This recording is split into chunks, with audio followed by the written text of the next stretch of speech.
लोकतंत्र में शक्ति का संतुलन बहुत जरूरी है। आग के लिए पानी का डर बना रहना चाहिए। हमारे देश में ऐसा ही एक मुद्दा संसद और सुप्रीम कोर्ट को लेकर छिड़ा हुआ है। जहां संसद आग है, वहीं सुप्रीम कोर्ट उसके लिए पानी है। लेकिन सुप्रीम कोर्ट को लेकर हमारे देश में संवैधानिक पदों पर बैठे लोग लगातार कुछ जवाब दे रहे हैं, कुछ बयान दे रहे हैं। इसी को लेकर आज हमारे साथ वाई गिरी सर हैं, जो जनसुराज पार्टी के राष्ट्रीय प्रवक्ता हैं, राष्ट्रीय स्पोक पर्सन हैं। उनसे हम बात करेंगे और पटना के हाई कोर्ट के माने हुए वकील हैं। और इस मुद्दे पर इनसे बात करना ज़्यादा जरूरी है, क्योंकि ये न्यायपालिका से जुड़े रहे हैं, इन चीज़ों को ज़्यादा बेहतर समझते हैं। सर, सबसे पहला सवाल तो ये कि सुप्रीम कोर्ट बड़ा या संसद बड़ा? नहीं, सबसे बड़ा संविधान है। संविधान सर्वोपरि है। संविधान से ही संसद निकला है और संविधान से ही जुडिशरी निकला है और संविधान से भी एग्जीक्यूटिव निकला है। तीनों का फंक्शन वेल डिफाइंड है। आपस में सेपरेशन ऑफ पावर और चेक्स एंड बैलेंस हमारे संविधान में बनाया हुआ है। इसलिए यह कहना कि पार्लियामेंट सर्वोपरि है, ये बहुत करेक्ट एक्सप्रेशन नहीं है। इतना हम कह सकते हैं कि सोवरेंटी पार्लियामेंट में वेस्ट करता है, लेकिन वो सोवरेंटी है in accordance with the provision of the constitution. जैसे ही पार्लियामेंट कोई कॉन्स्टिट्यूशनल मैंडेट को वायलेट करेगा तो आर्टिकल 32, आर्टिकल 141, 142 में सुप्रीम कोर्ट के पास यदि कोई याचिका देता है तो सुप्रीम कोर्ट उसको एग्जामिन करेगा। जुडिशियल रिव्यू का पावर सुप्रीम कोर्ट को है और वो देखेगा कि ये लॉ जो बड़ा है इससे तो कोई कॉन्स्टिट्यूशनल प्रोविजन, खासकर fundamental right, special feature of the constitution का वायलेशन होता है कि नहीं होता है। यदि होता है तो सुप्रीम कोर्ट नागरिकों के उनका मूलभूत जो अधिकार है और संविधान का संरचना में जो उसका बेसिक स्ट्रक्चर है, इससे इधर उधर पार्लियामेंट को भी नहीं जाने देगा। सर, आपने अभी बात की चेक्स एंड बैलेंस की। हमारे देश में चेक्स एंड बैलेंस को लेकर लगातार बयान दिए जा रहे हैं। यहाँ तक कहा जा रहा है कि सुप्रीम कोर्ट को बंद कर देना, संसद को बंद कर देना चाहिए, सुप्रीम कोर्ट ही सर्वोपरि। आपका बयान शायद हो आप निशिकांत दुबे जी, निशिकांत दुबे को लेकर और श्री हमारे जो उपराष्ट्रपति माननीय उपराष्ट्रपति जी के वक्तव्यों की ओर यदि इंगित करता है जी। तो पहली बात, ये दुबे जी जो हैं, निशिकांत दुबे, ये अपने आप में पार्लियामेंट नहीं है। ये ऐसे पार्लियामेंट के एक सदस्य हैं जो भाजपा से जीत के आए हैं और उनके बयान को भाजपा अपने ही डिसोन कर दिया है कि हमारा इनसे कोई लेना देना नहीं है। ये ऐसे एमपी हैं जो जिनका वोट लेस दैन 50% इलेक्टोरेट ने दिया है। तो जिसको लेस दैन 50% के वोट पर जीत के आता है उसको मोरल राइट नहीं होता है, नंबर 1। नंबर 2, संविधान की व्याख्या सुप्रीम कोर्ट का अधिकार है और इन्होंने बड़ा ही अनडेमोक्रेटिक और अनकॉन्स्टिट्यूशनल शब्द का इस्तेमाल किया है। इनको सुप्रीम कोर्ट के सुप्रीम जज को, चीफ जस्टिस को भी इन्होंने एक तरह से मैलाइन करने का प्रयास किया है। वो सर्वथा अनुचित है। संविधान इनको इसका अधिकार नहीं देता है। उन्होंने ओथ लिया है पार्लियामेंट जाने के पहले, एलिजेंस टू द कॉन्स्टिट्यूशन। तो यदि एलिजेंस टू द कॉन्स्टिट्यूशन आपको मानना है तो सुप्रीम कोर्ट का आदेश भी आपको मानना होगा। इसकी सुप्रीम कोर्ट के जज के आदेश को भी मानना होगा। आप उनकी आलोचना नहीं कर सकते हैं। उनको होल गेम इन लोगों का क्या है, ये चाहते हैं जैसे इंदिरा गांधी के ज़माने में जुडिशरी को अपने कंट्रोल में करना चाहती है। तो दुबे जी क्या है, बीजेपी के स्पोक के ही इशारे पर ये बोल रहे हैं। बीजेपी सरकार चाहती है कि जुडिशरी को अपने कंट्रोल में, कमिटेड जुडिशरी चाहती है। इनको बहुत अच्छा लगता है जब राम मंदिर पर सुप्रीम कोर्ट फैसला देता है, वो भी फैसला करेक्ट है हमारे अनुसार, तो इनको अच्छा लगता है। लेकिन जो फैसला इनके खिलाफ दे देता है सुप्रीम कोर्ट, तब इनको मिर्ची लग जाती है। ये वही चाहते हैं कि जो सरकार चाहे वही सुप्रीम कोर्ट फैसला दे दे। ऐसा संभव नहीं है। सुप्रीम कोर्ट एक इंडिपेंडेंट कॉन्स्टिट्यूशनल व्यवस्था है, सुप्रीम कोर्ट जैसे हमारे वाइस प्रेसिडेंट साहब ने कह दिया कि आर्टिकल 142 एक न्यूक्लियर मिसाइल है। देखिए, उनको जानना चाहिए कि आर्टिकल 142 जुडिशियल इंडिपेंडेंट का मूल मंत्र है। आर्टिकल 32 एंड 142 एंड 141 मूल मंत्र है। इसको कॉन्स्टिट्यूएंट असेंबली ने बनाया, अंबेडकर ने बनाया, बड़ा सोच बीच के। अंबेडकर जी मुख्य रचयिता थे, तो ये लोग भी आजकल अंबेडकर के फॉलोअर अपने को कहते हैं। लेकिन संविधान का धज्जी उड़ा के अंबेडकर की कारनामों, अंबेडकर के जो अच्छा काम हुआ है उसका धज्जी उड़ा रहे हैं। इनको अंबेडकर के फिलॉसफी से कोई मतलब नहीं है। जहाँ तक जन स्वराज की बात है, जन स्वराज रूल ऑफ लॉ में विश्वास करता है, भारतीय संविधान में विश्वास करता है, और भारतीय संविधान के अनुसार जो सुप्रीम कोर्ट का जो इंडिपेंडेंट स्टेटस है, as a watchdog, as a watchman of the constitution, Supreme Court is the guardian of the constitution. Law declare by the Supreme Court, Dubey ji को समझ लेना चाहिए, जो निशिकांत दुबे जी, ये लॉ ऑफ द लैंड है। अब उन्होंने कहा कि पार्लियामेंट बंद कर देना चाहिए, असेंबली बंद कर दे। उनके कहने से असेंबली पार्लियामेंट बंद नहीं हो सकता है। संविधान में ही पार्लियामेंट बना हुआ है, संविधान में ही असेंबलीज बने हुए हैं, प्रजातांत्रिक प्रणाली है, सेकुलरिज्म है, सब कुछ है। तो इसको उनके कहने से बंद हो जाएगा। उनको संविधान को ठीक से पेज टू पेज एक बार पढ़ लेना चाहिए, लेटर एंड स्पिरिट में। सर, आपका इतने वर्षों का वकालत में अनुभव रहा है।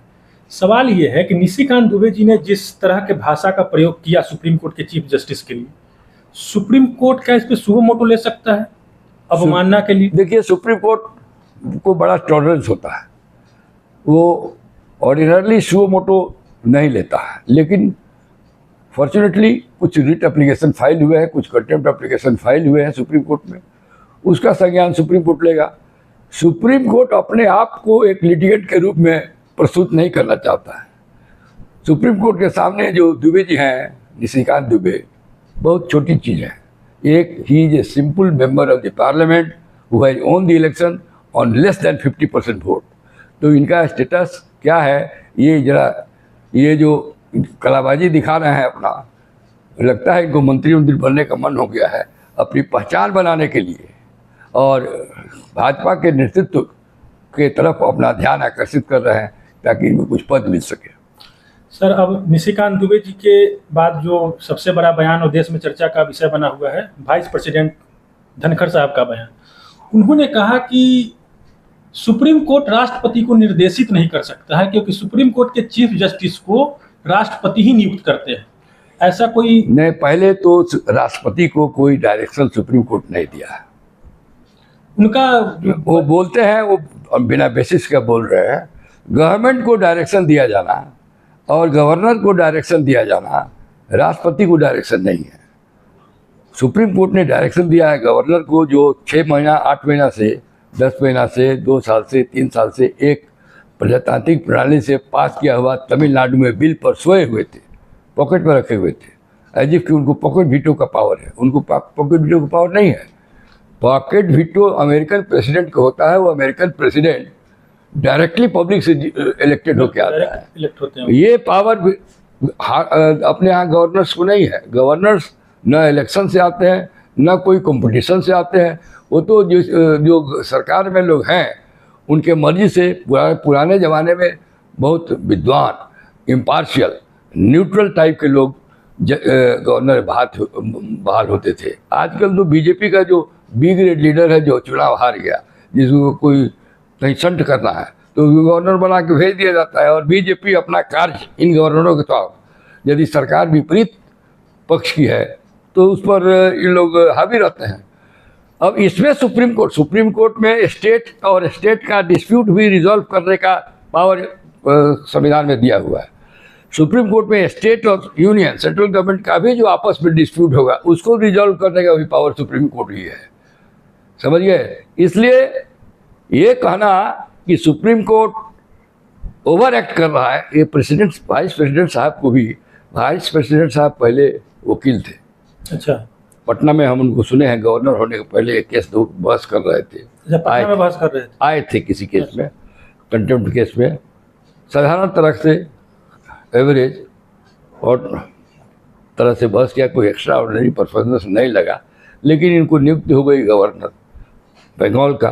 बंगाल के गवर्नर में जितना अनलॉफुल एक्ट श्रीमती ममता बनर्जी करती हैं, उससे दुगना अनकॉन्स्टिट्यूशनल एक्ट लगातार गवर्नर साहब करते गए। और गवर्नर साहब के इस अनकॉन्स्टिट्यूशनल एक्ट का उनको प्राइज मिला, उनको वाइस प्रेसिडेंट बना दिया गया। वाइस प्रेसिडेंट बन गए। अब उनको लगता है कि ऐसे ही अनकॉन्स्टिट्यूशनल बातें करते रहेंगे तो हो सकता है उनको राष्ट्रपति भी बना दिया जाए। हमारी जो राष्ट्रपति है महामहिम, देखा है कभी कुछ बोलते हुए? कितनी सील है, कितना गंभीर, कितना कॉन्स्टिट्यूशनल। ये वाइस प्रेसिडेंट का काम है केवल हाउस के प्रोसीडिंग को प्रिजाइड करना, और यदि राष्ट्रपति किसी खास अनअवेलेबल है तो राष्ट्रपति का दायित्व एक्टिंग राष्ट्रपति बन के करना है। लेकिन इतना बोलते हैं, कभी देखा है आज तक किसी वाइस प्रेसिडेंट को इनको छोड़ के इतना बोलते हुए? हिदायतुल्लाह रहे वाइस प्रेसिडेंट, बहुत सारे लोग रहे, भाजपा के भी बहुत लोग वाइस प्रेसिडेंट रहे, लेकिन ऐसा नहीं देखा जो जिनका संविधान के विरुद्ध बोलने का ही इन्होंने ठेका ले लिया है। बीजेपी को खुश रखना चाहते हैं, बीजेपी जुडिशरी को अंडरमाइन करती है और इस पर हावी होना चाहता है। सीबीआई, ईडी, जितने एजेंसी हैं सबको अपने ग्रिप में बीजेपी कर चुका है। अब एक जुडिशरी रह गई है इंडिपेंडेंट, इसके इंडिपेंडेंस को दबाने के लिए, चाहे ये वाइस प्रेसिडेंट साहब है, इनका काम है हाउस की पार्लियामेंट में प्रोसीडिंग को रेगुलेट कंट्रोल करना। Chairman of the chairman, speaker, president, vice president, they are person of no political party, they are neutral, they are suppose to be constitutionally neutral. ये क्या न्यूट्रल है? ये तो लगता है कि किसी पार्टी भाजपा का स्पोक्स पर्सन है हमारे वाइस प्रेसिडेंट साहब, वैसे बोलते हैं। सर, आपने कहा कि भाजपा के स्पोक्स पर्सन है और राष्ट्रपति हो सकता है कि बनने के लिए फील्डिंग सेट कर रहे हो, लेकिन ये ऐसा नहीं लगता कि उपराष्ट्रपति के गरिमा को, हमारे जो संवैधानिक सबसे बड़ा संवैधानिक दूसरा देश में पद है उपराष्ट्रपति, उसके गरिमा को एक तरह से कमतर किया जा रहा है? वो गरिमा को स्वयं ही खत्म कर रहे हैं। उपराष्ट्रपति जी को धीर गंभीर रहना चाहिए, कम बोलना चाहिए। चेयरमैन को बहुत कम बोलना रहता है, उसको प्रोसीडिंग रेगुलेट करना है, उसको रूलिंग देना है हाउस में। तो ये जहाँ सड़कों पर किसी यूनिवर्सिटी में कहीं जाके अपना ये प्रवचन, ये जो भागवत गीता कहने लगते हैं, और भागवत गीता का सार जानते नहीं है, जानकारी है नहीं, कॉन्स्टिट्यूशन को ठीक से समझे नहीं है, और जो इनका अनाधिकार है, अनाधिकार रूप से कॉन्स्टिट्यूशन को मिस इंटरप्रेट करते हैं और गलत मैसेज पब्लिक को देते हैं। सर, अभी पिछले दिनों हमारे यहाँ न्यायपालिका पर एक बड़ा गंभीर आरोप लगा कि दिल्ली हाई कोर्ट के एक जज के यहाँ कुछ जले हुए नोट मिले, कुछ कैश मिले।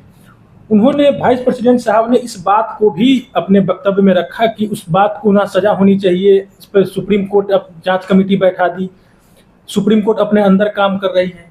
तो इस चीज को कैसे देखे जनता? इस चीज नहीं, वो जो जज के यहाँ से पैसे मिले हैं, मैंने पहले भी इंटरव्यू में कहा था कि उनके खिलाफ सख्त से सख्त कार्रवाई होनी चाहिए।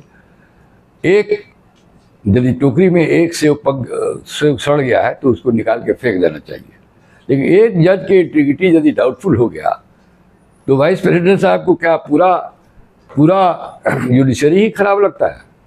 अरे, उनको धन्यवाद देना चाहिए कि जिस पद पर पहुँचे हुए हैं, ये जुडिशरी ही के वजह से ही ये संविधान को बचा के रखा गया है, न तो इंदिरा गांधी कब का ख़त्म कर देती। और जो इंदिरा गांधी कर रही थी वही अभी श्री मोदी जी और अमित शाह जी कर रहे हैं, उन्हीं लोगों के मंशा के अनुसार ये लोग एक्ट कर रहे हैं। भाजपा का चरित्र ये है कि भाजपा में जो स्वच्छ नेता है, अच्छे नेता हैं, उनको जगह नहीं मिलती है। इसी तरह के लोग जो अनकॉन्स्टिट्यूशनल बात करते हैं उनको जगह दी जाती है। हमारे रविशंकर जी मेंबर ऑफ पार्लियामेंट जो पटना के हैं, कितना बढ़िया लॉ मिनिस्टर थे, कितना कॉन्स्टिट्यूशनल बात करते थे, उनका बात सब देश में सुना जाता था। उनको अभी कहाँ रख दिया गया, उसको किनारे कर दिया गया, हाथी पे कर दिया गया। हमारे रूडी साहब हैं, कितने काबिल आदमी हैं, कितना अच्छा वक्तव्य देते हैं, लॉयर भी हैं, पायलट भी हैं और पॉलिटिकल लीडर भी हैं।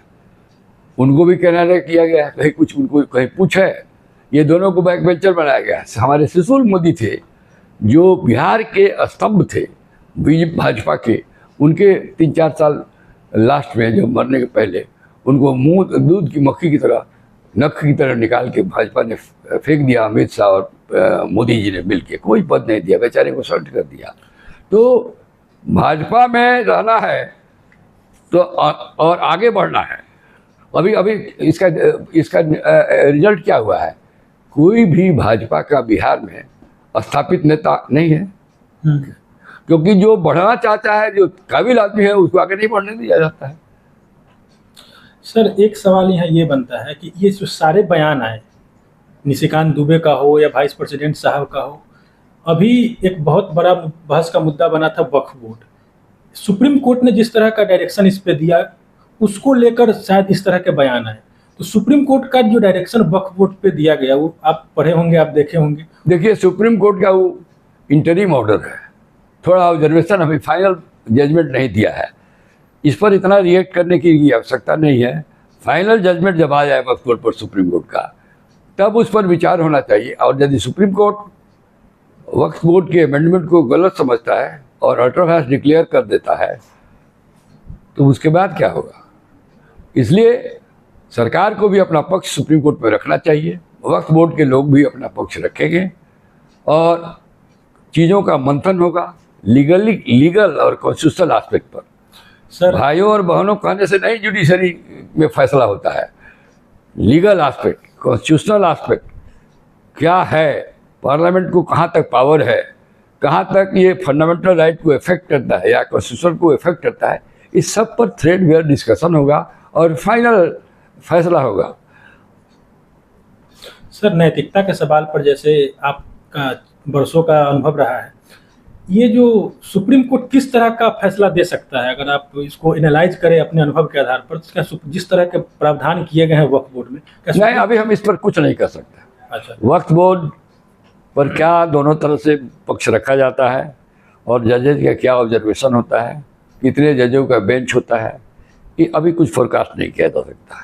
क्या सर इस पर एक सवाल ये कि वक्फ बोर्ड में जैसे गैर मुस्लिमों को रखा जा रहा है, सुप्रीम कोर्ट ने कहा कि क्या हिंदू मंदिरों में गैर हिंदुओं को रखा जा सकता है? वो सब टेंटेटिव ऑब्जर्वेशन है, वो सब ऑब्जर्वेशन है, वो कोई फाइनल फैसला नहीं है। इसलिए टेंटेटिव ऑब्जर्वेशन पर इतना रिएक्ट करना ये उचित नहीं है। सर अंतिम सवाल ये कि जिस अनुच्छेद को लेकर, आर्टिकल को लेकर ज़्यादातर बातें हो रही है 142, आप उसको एक बार थोड़ा सा ये कंफर्म कर दीजिए कि आखिर वो है क्या और सुप्रीम कोर्ट इसको कैसे। 142 हम पढ़ के बता देते हैं। अब जरा 142 समझिए। Enforcement of the decree of the order of the Supreme Court and orders as discovery the Supreme Court in exercise of his jurisdiction may pass such degree or may pass such or as necessary for doing complete justice in a cause matter pending before it, and degree passed by order shall be enforceable throughout the territory of India, and such manner may be prescribed under the law for the parliament and until the provisions. So therefore, to doing complete justice between the party, Supreme Court render justice between the parties. Government भी एक party है और वक्फ board के जो लड़ने वाले हैं वो भी एक पार्टी हैं। तो कंप्लीट जस्टिस जहाँ सुप्रीम कोर्ट समझता है, उसमें complete justice between the party के लिए 142 का पावर एक्सरसाइज करता है।